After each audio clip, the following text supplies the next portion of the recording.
Hello and welcome to a new episode of Paper Lantern History with Samyukta Nair.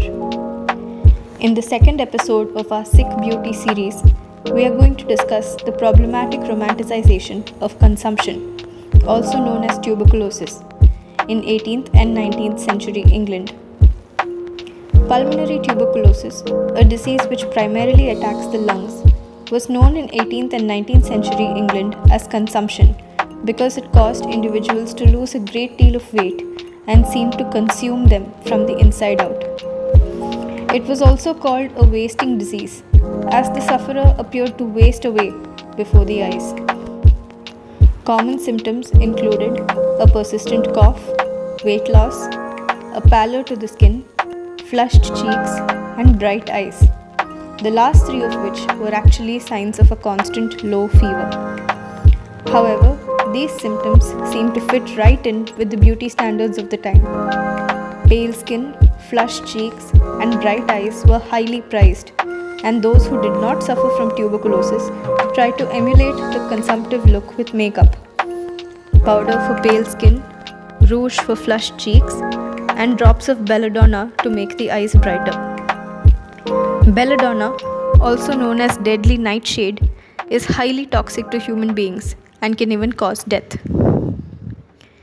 Patients of consumption were often elevated to the status of a suffering angel with one foot on earth and one in heaven.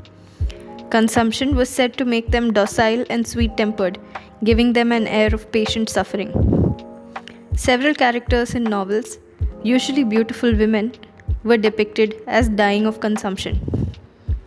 A famous writer once said that if he was to die, he desired death by consumption, and famous literary figures like the Bronte sisters and John Keats, who was the very epitome of romantic sensibility, succumbed to this disease. But why was consumption so common in the 18th and 19th century?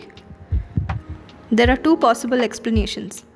Firstly, germ theory wasn't as widely known at the time, and people were not likely to have washed their hands after coming in from outside, and as a result, they would have carried germs and disease home with them. Secondly, women at the time wore long, sweeping dresses that trailed the ground and picked up dust and germs, which were then carried into the house. In such conditions, it was quite easy for consumption to spread and infect a large number of people. Since there are antibiotics available today for the treatment and cure of tuberculosis, a diagnosis of tuberculosis today is rarely dangerous.